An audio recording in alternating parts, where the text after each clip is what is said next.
परेशान कर रहे हैं। IIT वाले एक बाबा थे, उनको भी भगा दिया गया, कैसे देख रही हैं? देखिए, ये उस सबको भगा देंगे जो वहाँ रोजगार के लिए गए, उन सबको भगा देंगे जो धर्म के प्रति आस्था रखते हैं। ये सिर्फ उन लोगों को रखेंगे जो धर्म के नाम पर लोगों को ठगने का काम करते हैं। रोजगार मिल रहा है तो फिर क्यों भगाया उस मोनालिसा को, उसकी जगह से IIT वाले बाबा को क्यों भगाया? ऐसे हिंदू हैं जो कपड़ों से पहचान लिए जाते हैं, जो लोगों को धर्म के नाम पर लड़ाते हैं, जो मंगलसूत्र, मंदिर, मस्जिद की बात करते हैं। तो ऐसे योगी जी की जरूरत नहीं है। देश को भगवा पहनकर किसी धर्म को टारगेट करते हैं तो ये भगवा का अपमान है, ये हमारे सनातन धर्म का अपमान। क्या जरूरत है वहाँ मारपीट करके माहौल खराब करने की? हिंदू मुस्लिम करने के लिए महाकुंभ का मेला लगा है, कोई व्यवस्था नहीं है वहाँ पर। किस तरीके से लोग वहाँ पर धक्के खा रहे हैं, कहाँ रह रहे हैं, कहाँ सो रहे हैं, इसकी कोई व्यवस्था, कानून व्यवस्था पूरी चरमराई हुई है। योगी जी कोई व्यवस्था नहीं कर पाए हैं, पूरी तरीके से फेल है वो महाकुंभ की व्यवस्था। लग जाए कि मुसलमान वहाँ पर आ चुका है, अब उन मुसलमानों को भगाओ। तो ये धर्म की राजनीति करने के लिए महाकुंभ में भी धर्म फैक्टर को लेकर के लोगों को परेशान कर रहे हैं। IIT वाले एक बाबा थे, उनको भी भगा दिया गया, कैसे देख रही हैं? देखिए, ये उस सबको भगा देंगे जो वहाँ रोजगार के लिए गए, उन सबको भगा देंगे जो धर्म के प्रति आस्था रखते हैं। ये सिर्फ उन लोगों को रखेंगे जो धर्म के नाम पर लोगों को ठगने का काम करते हैं। आप देखिए, सड़कों पर या फिर कहीं भी आप जाइए, आपने देखा होगा कई बाबा ऐसे होते हैं जो जिनको नॉलेज नहीं होती, जिन्हें जय श्री राम जो है हनुमान चालीसा का नहीं पता होता, लेकिन वो फिर भी लोगों से मांगते हैं और लोग देते हैं। लोगों की अपनी आस्था है, लोगों ने तो अच्छे मन से दिया ना, तो क्या जरूरत है वहाँ पर ये पता लगाने की क्यों लोगों को आपस में भड़का रहे हैं? अब आप एक मुसलमान को पकड़ेंगे, उसको मारेंगे, पीटेंगे, 10 हिंदू भड़केंगे, आपस में लड़ाई झगड़ा होगा, तो माहौल खराब होगा। एक 143 साल बाद इतना बड़ा महाकुंभ लग रहा है, मुझे लगता है कि वहाँ पर लोगों को आस्था का प्रतीक दिखाना चाहिए, लोगों को मिलजुल कर एकजुटता से वहाँ पर स्नान करना चाहिए और पूरे आस्था दिखानी चाहिए भगवान में। नहीं, लेकिन सवाल ये है कि IIT वाले बाबा ने गलत क्या किया? देखिए, IIT वाले बाबा ने कुछ गलत नहीं किया। रोजगार का सबसे बड़ा सवाल है देश के अंदर और जनता रोजगार ढूंढ रही है, रोजगार मांग रही है, लेकिन वो बीजेपी सरकार दे नहीं पा रही। महाकुंभ से भी तो रोजगार मिल रहा है। बिल्कुल, रोजगार मिल रहा है तो फिर क्यों भगाया उस मोनालिसा को, उसकी जगह से IIT वाले बाबा को क्यों भगाया? सबसे बड़ा सवाल है ना सरकार से। अगर आप रोजगार दे पा रहे हैं तो महाकुंभ में रोजगार की जरूरत क्यों पड़ गई? फर्जी बाबा है, साधु संत, धार्मिक बाबा नहीं है ना। धार्मिक इंजीनियर बाबा का क्या काम है? ऐसा तो योगी जी भी धार्मिक बाबा नहीं है, योगी जी को भी हटा दीजिए। योगी तो राजनीतिक बाबा है ना, योगी जी कौन से धार्मिक बाबा है? योगी जी को कितना ज्ञान है हमारे सनातन धर्म का, कितनी चालीसा उनको पता है, कितने स्तुति उनको पता है, तो योगी जी पर भी सवाल है। योगी जैसा कोई हिंदू है इस देश में? ऐसे हिंदू हैं जो कपड़ों से पहचान लिए जाते हैं, जो लोगों को धर्म के नाम पर लड़ाते हैं, जो मंगलसूत्र, मंदिर, मस्जिद की बात करते हैं। तो ऐसे योगी जी की जरूरत नहीं है। देश को अगर आप भगवा वस्त्र धारण करते हैं तो उसके कुछ रूल्स एंड रेगुलेशंस हैं जिसको योगी जी खुद भी फॉलो नहीं करते। किसी को क्या पता, आप भगवा पहनकर किसी धर्म को टारगेट करते हैं तो ये भगवा का अपमान है, ये हमारे सनातन धर्म का अपमान है। लेकिन आप जो है महाकुंभ का मजाक बना रही है, लोग वहाँ डुबकी लगाने जा रहे हैं। महाकुंभ का मजाक बना रही हूँ। मजाक तो उस वक्त बन गया था महाकुंभ का जिस वक्त लोग स्नान करने की बजाय विशेष धर्म को टारगेट करके लोगों को ढूंढ रहे थे कि कौन चोले में आया, कौन किस में आया। सारे देखिए यूट्यूबर, सारे इन्फ्लुएंसर्स वहाँ पर पहुंच चुके हैं, पता लगा रहे हैं कि जो भगवा वस्त्र जिसने पहना वो सही है गलत है। आप अपने स्टेट के CM का ही पता लगा लीजिए, सीधा बताइए आप, जो लोग डुबकी लगाने जा रहे हैं, जो लोग डुबकी लगाने जा रहे हैं, सही है गलत है? आप ये बताइए, अगर किसी मुसलमान को की आस्था है और वो महाकुंभ में स्नान करने जाना चाहता है तो आप क्या रोक लेंगे उसको? तो वो सऊदी जाए ना, यहाँ क्या करने जा रहे हैं? क्यों नहीं जा सकता? वो भारत का संविधान है, आप किसी भी जगह पे किसी को जाने से रोक नहीं सकते। अगर उसकी आस्था है, वो महाकुंभ में जाना चाहता है, वो स्नान करना चाहता है, तो उसका स्वागत है। अब आप उसमें पकड़ लेंगे कि आप मुसलमान है, मारेंगे, पीटेंगे, तो ये कहाँ का न्याय हुआ? तो हमारा कॉन्स्टिट्यूशन, हमारे आर्टिकल्स ये पूरा अधिकार देते हैं कि अगर कोई मुसलमान जाना चाहता है, महाकुंभ में स्नान करना चाहता है, उसकी आस्था है तो आइए, आस्था नहीं है तो मत आइए। तो इसमें क्या जरूरत है वहाँ मारपीट करके माहौल खराब करने की? हिंदू मुस्लिम करने के लिए महाकुंभ का मेला लगा है, हिंदू मुस्लिम करने के लिए, हिंदू मुसलमान की राजनीति करने के लिए महाकुंभ नहीं लगा है। चंद्रशेखर कह रहे डुबकी लगाने वाला पापी है वहाँ। देखिए, चंद्रशेखर जी के बयान का तो वही जाने, लेकिन मैं आपको बता देती हूँ कि डुबकी लगाने जो लोग गए हैं उनकी बहुत ज्यादा आस्था है, क्योंकि इतने करोड़ों की भीड़ है वहाँ पर, रहने की व्यवस्था नहीं है, कोई व्यवस्था नहीं है वहाँ पर। किस तरीके से लोग वहाँ पर धक्के खा रहे हैं, कहाँ रह रहे हैं, कहाँ सो रहे हैं, इसकी कोई व्यवस्था, कानून व्यवस्था पूरी चरमराई हुई है। योगी जी कोई व्यवस्था नहीं कर पाए हैं, पूरी तरीके से फेल है वो महाकुंभ की व्यवस्था। फिर भी लोग जा रहे हैं तो उनकी आस्था है, उन्हें स्नान करने का पूरा अधिकार है। जब मोनालिसा जा रही थी तो रो रही थी, कैसे देख रहे हैं? देखिए, रोएगी, इनको बेटियों की आंखों में आंसू देखने का बहुत पुराना एक्सपीरियंस है और ये लोग बेटियों की आंखों में आंसू ही देखते हैं। जब वो बेटी रो रही थी ना, तो इस देश का हर व्यक्ति रो रहा था कि आज अपनी कमाई करने के लिए, अपने आप पैसे कमाने के लिए अगर आप किसी कुंभ में, किसी मेले में, किसी मंदिर पे जाते हैं तो इस तरीके से आप भगाए जाते हैं, क्योंकि सरकार पूरी तरीके से फेल है। रोजगार देने में सरकार पूरी तरीके से महिला के खिलाफ है। धर्म के नाम पर लोगों से सवाल करते हैं, तो मुझे लगता है कि तैमूर जैसे छोटे बच्चे पर सवाल उठाना शर्मनाक है और कुमार विश्वास जी को शर्म आनी चाहिए कि एक छोटे बच्चे को आप इस तरीके से अपनी राजनीतिक जो है उसमें उपयोग करते हैं, राजनीति में उसका नाम लेते हैं। और इनको तकलीफ सिर्फ तैमूर अली खान से नहीं है, इनको तकलीफ मुसलमानों से, इनको तकलीफ खान से है, क्योंकि जब आम आदमी पार्टी ने धक्के मार के निकाल दिया तो इनके पास एक ही ऑप्शन है, कांग्रेस इनको एक्सेप्ट नहीं करने वाली, इसलिए किस में जाएंगे? बीजेपी में। बीजेपी में जब आपको जाना है तो आपको सिर्फ धर्म के नाम पर बोलना पड़ेगा, आपको महिलाओं का अपमान करना पड़ेगा, आपको धर्म की राजनीति करनी पड़ेगी, तभी आप बीजेपी में शामिल हो जाएंगे और जितने लुच्चे होंगे उतने उच्चे होंगे। तो मुझे लगता है कि ये बयान इसलिए थे क्योंकि उन्हें बीजेपी में शामिल होना है। दिल्ली चुनाव में कोई नहीं पूछ रहा कुमार विश्वास कह रहे नया भारत है, नए भारत में ये सब मंजूर नहीं होगा। सनातनियों को जगाने वाले कौन होते हैं? कुमार विश्वास जी, जो खुद जाग जाए वो सबसे बड़ी बात है। हमारे धर्म में कहाँ लिखा है? वो कह रहे हैं कि नाम क्यों रख दिया आपने? आप अगर भारत में रहेंगे तो आपको हिंदुओं सनातन धर्म के हिसाब से नाम रखना पड़ेगा। तो आप नामकरण के लिए भी कुमार विश्वास जी के पास जाइए, उनसे कहिए कि ऑफिशियली कुर्सी लेके बैठ जाए दिल्ली में, देश भर से लोग आएंगे और नामकरण कराएंगे अपने बच्चों का कि बताइए मैं तो खान हूँ, मेरे बच्चे का नाम कौन से सनातन धर्म से कौन सा नाम होना चाहिए? चिंटू रखूं, पिंटू रखूं, मिंटू रखूं? तो ये बनाने के लिए कुमार विश्वास जी को बिठा लीजिए, क्योंकि राजनीति उनसे होगी नहीं, राजनीति में उन्हें कोई एक्सेप्ट करेगा नहीं। चुनाव लड़ना उनके बस की नहीं और जीतना तो उनके बिल्कुल बस की नहीं।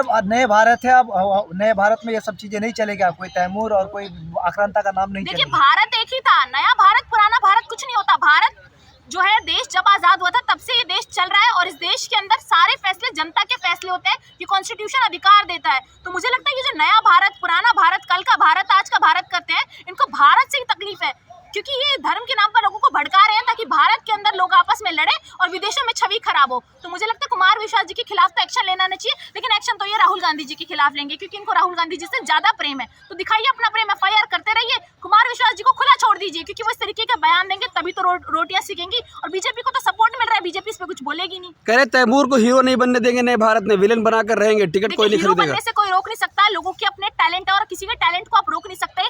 आज आप देखिए कि सलमान खान है, शाहरुख खान है, ये आमिर खान है, ये लोग क्या करते हैं जब गणेश चतुर्थी होती है लोगों को प्रसाद भी बांटते हैं, तो रोक सकते हैं क्या आप उनको? नहीं रोक सकते ना। तो मैं ये कहना चाहती हूँ कि आप धर्म के नाम पर लोगों को नहीं बांटते, आप अमीर और गरीब पे लोगों को बांटते हैं। अगर कोई मुसलमान गरीब है तो आप उसको प्रताड़ित करेंगे, लेकिन अगर कोई हीरो है, सैफ अली खान हो गए, सलमान खान हो गए, शाहरुख खान हो गए, वो अमीर है तो वो आपके लिए अच्छे हैं, क्योंकि वो आपको राशन बांट रहे हैं, वो आपके पूजा में शामिल हो रहे हैं। तो आप ये चाहते हैं कि सब धर्म छोड़कर आपके धर्म में आ जाए, तो ये धर्म भी हमें नहीं सिखाता। और मुझे लगता है कि सनातन धर्म में जितने भी लोग हैं वो ये बात अच्छे से जानते होंगे कि हम किसी से जबरदस्ती नहीं कर सकते। अब वो सैफ अली खान की मर्जी, वो तैमूर नाम रखे, कुछ भी नाम रखे, लेकिन नाम रखने से कुछ नहीं होता। लेकिन उनकी आस्था देश के प्रति, इसलिए वो देश के अंदर बॉलीवुड में रहकर काम कर रहे हैं और अच्छी अच्छी मूवीज बना रहे हैं। लेकिन आप भी सनातनी हैं और वो सनातनी लड़कियों को खास तौर से जागरूक कर रहे हैं ना। देखिए सनातनी लड़कियों को जागरूक करने की जरूरत नहीं है, उन्हें ये बताने की जरूरत है कि आपके आसपास जो लोग हैं आपको उनसे सचेत रहना चाहिए। मुझे लगता है कि लड़कियों को कराटे क्लासेस, बॉक्सिंग क्लासेस देनी चाहिए, क्योंकि आपके घर में भी वो गुंडा हो सकता है, आपके बगल में भी वो गुंडा हो सकता है, आपके धर्म में भी वो गुंडा हो सकता है और दूसरे के धर्म में भी वो गुंडा हो सकता है। तो आपको ये पहचानने की जरूरत है कि आपके आसपास जो लोग हैं उनमें से गलत कौन है। कोई विशेष धर्म का व्यक्ति कभी गलत नहीं होता, क्योंकि बलात्कारी हिंदू भी है, बलात्कारी मुसलमान भी है, गुंडे हिंदू भी है, गुंडे मुसलमान भी है। तो देश के अंदर ये समझने की जरूरत है कि विशेष धर्म को टारगेट करने की बजाय अपनी बेटियों को ये सिखाएं कि कैसे अगर आप कहीं फंस जाते हैं तो उससे कैसे निकला जाए। ये एजुकेशन, ये सब्जेक्ट जो है देश भर में लागू हो जाना चाहिए, स्कूल्स के अंदर, कॉलेजेस के अंदर, यूनिवर्सिटीज के अंदर। क्या लग रहा है जिस तरीके से सैफ अली खान पर हमला हुआ है वो कुमार विश्वास के बयान का असर है? देखिए सैफ अली खान पे हमला करना इसलिए भी आसान था इनके लिए क्योंकि ये सलमान खान, शाहरुख खान पे नहीं कर पाते। इनको पता है कि फैन फॉलोइंग इतनी ज्यादा है, लोग सड़कों पर आ जाते। लेकिन मुझे लगता है कि जो इन्होंने उकसाने की कोशिश की, जनता नहीं उकसी। ये चाहते थे कि सैफ अली खान पे इस तरीके के बयान दे और पूरे देश की मीडिया में सिर्फ और सिर्फ कुमार विश्वास का नाम हो, वो हो नहीं पाया। सैफ अली खान पर बयान देना इसलिए भी आसान था क्योंकि सैफ अली खान को चोट लगी हुई है, वो घायल है। तो अब यही मौका है कि एक मुसलमान जब घायल है तो ये राजनीति में दिखाया जाए कि मैं मुसलमानों के खिलाफ हूँ, मैं हिंदुओं के साथ हूँ, तो मैं बीजेपी का हूँ। हिंदुओं के साथ है तभी तो उन्हें पाकिस्तान जैसे देशों से धमकी मिल रही है। देखिए पाकिस्तान जैसे देशों से धमकी मिलना ये तो सबसे बड़ी बात है कि अमित शाह गृह मंत्री के रहते हुए भी अगर बाहर की कंट्री से लोग आपको धमकी दे देते हैं, आपके घरों में, आपकी सोसाइटीज में घुस जाते हैं, तो कहाँ तक होम मिनिस्टर काम कर रहा है, कहाँ तक पुलिस काम कर रही है? ये सबसे बड़ा सवाल तो सरकार पर है। तो सरकार को सोचने की जरूरत है कि आप जिस तरीके से लगातार हमले हो रहे हैं देश के अंदर, उनके घर में घुसकर उनको चाकू से मारा जाता है, तो ये कितनी बड़ी सिक्योरिटी पर सवाल है। तो बेटियां कहाँ सुरक्षित रह पाएंगी? जिन बेटियों को आप धर्म का पाठ पढ़ा रहे हैं उनकी सुरक्षा की गारंटी भी आप ले लीजिए तो ज्यादा अच्छा होगा। लगातार महाराष्ट्र में पहले बाबा सिद्दीकी की हत्या होती है, सलमान खान को भी धमकी मिलती है, शाहरुख खान को भी उनके घर की रैकिंग की जाती है। लेकिन ये फिल्म इंडस्ट्री में सोचने का विषय है ना कि सलमान खान जिसके आसपास इतनी सिक्योरिटी है, जिसके इतने कॉन्टैक्ट्स है, जो इतना बड़ा बॉलीवुड एक्टर है, वो सुरक्षित नहीं है, उसको देश के अंदर धमकी मिल जाती है। तो एक आम आदमी, एक आम महिला कितनी सुरक्षित है देश के अंदर? और अगर सुरक्षा व्यवस्था खराब है तो नरेंद्र मोदी जी और अमित शाह क्या कर रहे हैं? इस देश का होम मिनिस्टर क्या कर रहा है, इस देश का प्राइम मिनिस्टर क्या कर रहा है। ये सबसे बड़ा सवाल सरकार पर है कि किसी की भी हत्या कर दी जाती है देश के अंदर, लेकिन उसको जस्टिफाई करते रहते हैं ये धर्म के नाम पर कि ये मुसलमान था इसलिए मारा गया, चलिए कोई बात नहीं। अगर सैफ अली खान की जगह कोई हिंदू होता, अगर उसे चाकू से मार दिया गया होता, तो आज पूरी पॉलिटिक्स भारतीय जनता पार्टी कर रही होती। मैं इसे दावे के साथ कह सकती हूँ, आप पूरे कागज पर लिखवा लीजिए कि राजनीति में ये सबसे बड़ा मुद्दा आज की डेट में बन जाता, क्योंकि धर्म के नाम पर होता। क्योंकि सैफ अली खान मुसलमान है, इसलिए खासा कोई फर्क नहीं पड़ता इससे किसी को। लेकिन जिस तरीके से महाराष्ट्र में बाबा सिद्दीकी की हत्या हुई, सरकार ने बोला था कि सख्त कार्रवाई करेंगे, कुछ ही महीने बाद अब सैफ अली खान पर हमला, क्या दर्शाता है? ये दर्शाता है कि जो देश की सिक्योरिटी है वो गलत व्यक्ति के हाथों में, गलत होम मिनिस्टर है हमारा जो सिक्योरिटी नहीं प्रोवाइड कर पा रहा, और दूसरी तरफ जो धर्म के नाम पर खुद राजनीति करते हैं। अब उनको ये सोचिए, जो ये बोल देते हैं कि टोपी कपड़ों से पहचान लिए जाएंगे, जो ये कह देते हैं कि मुसलमान जो है वो एक लड़कियों को टारगेट कर रहा है, हमारी बेटियों को टारगेट कर रहा है, तो क्या आप वही करेंगे, दूसरे की बेटियों को टारगेट करेंगे? तो कितने प्रतिशत मुसलमान ऐसे हैं, इसका कोई आंकड़ा बीजेपी के पास नहीं है। वो सिर्फ हवा में बोलते हैं कि मुसलमान जो है वो बेटियों को टारगेट करें, उनको बचा कर रखो, क्योंकि धर्म की राजनीति की रोटियां तभी सीखेंगी जब ये लोग धर्म के नाम पर वोट मांगेंगे, धर्म के नाम पर लोगों को गुमराह करेंगे। क्या कुमार विश्वास को गिरफ्तार करके पूछताछ होनी चाहिए? कुमार विश्वास को तुरंत इमीडिएट गिरफ्तार करना चाहिए, उनके खिलाफ तो FIR दर्ज कर देनी चाहिए। इस जैसे व्यक्ति को जो खुलेआम सड़क पर खड़े होकर इस तरीके के बयान देता है, उसको गिरफ्तार कर लेना चाहिए। एक छोटे बच्चे को टारगेट करता है, उसको तो शर्म आनी चाहिए। उनके बारे में तो मैं क्या ही बोलूं, जो बच्चे को नहीं छोड़ सकते, जो नाम को नहीं छोड़ सकते, ये लोग नामकरण करेंगे, ये लोग स्टेट्स का नाम बदलेंगे, बदलते रहिए, यही तो विकास कार्य करे। मैनिफेस्टो में कुछ और नामकरण करते रहेंगे, बच्चों का नामकरण करेंगे, स्टेट्स का नामकरण करेंगे। लेकिन हमलावर का नाम तो मुसलमान निकल के आ रहा है। देखिए हमलावर कौन है, क्या है, आपने देखा होगा जो तस्वीरें दिखाई गई और जो असली आरोपी, उन दोनों में डिफरेंस है। तो कहीं ना कहीं जांच का विषय, ठीक तरीके से जांच तो तभी होगी ना जब देश का होम मिनिस्टर ठीक होगा। अगर आप ही हैं और आपको अगर मुसलमानों से नफरत है, तो आप थोड़ी उनके समर्थन में कोई चीजें फाइंड आउट करने देंगे। तो मुझे लगता है कि फाइंड आउट करने का विषय है, ये सरकार फाइंड आउट करे। लेकिन बांग्लादेशी बता रही है पुलिस तो बांग्लादेशी रोहिंग्या से बहुत प्यार है, देश के लोगों को बहुत प्यार है। ये लोग बार बार हर व्यक्ति जिसका कुछ पता नहीं होता, जो आरोपी होता है, उनको बांग्लादेशी रोहिंग्या बता देते। तो आप क्या कर रहे हैं, होम मिनिस्टर क्या कर रहा है इस देश का, देश में घुस कैसे गए वो, ये सबसे बड़ा सवाल है। घुसने के बाद आकर एक व्यक्ति पर चाकू से वार कर देता है, फिर भी कुछ पता नहीं चलता। तो क्या माने, क्या व्यवस्था है, सारी व्यवस्था फेल है इनकी, पूरी तरीके से सिस्टम फेल हो चुका है। मतलब अगर सैफ अली खान पर हमला है, उसके लिए भी मोदी से जिम्मेदार है। बिल्कुल जिम्मेदार है, सिक्योरिटी का विषय है, ये सिक्योरिटी पर सवाल है कि इतने सिक्योरिटी के बाद भी व्यक्ति घुस जाता है और हमला कर देता है, और इसके बाद भी कोई एक्शन नहीं होता, आरोपी पकड़ा नहीं जाता, आरोपी कोई और, शक्ल कोई और दिखाई जाती है। तो ये सवाल है कि क्यों इस तरीके की चीजें हो रही है, क्योंकि वो मुसलमान है, क्योंकि वो हिंदू नहीं है, इसलिए आप फाइंड आउट नहीं कर रहे। महाराष्ट्र के मुख्यमंत्री कह रहे हैं कि लॉ एंड ऑर्डर का कोई मामला नहीं है, लॉ एंड ऑर्डर सही है बिल्कुल।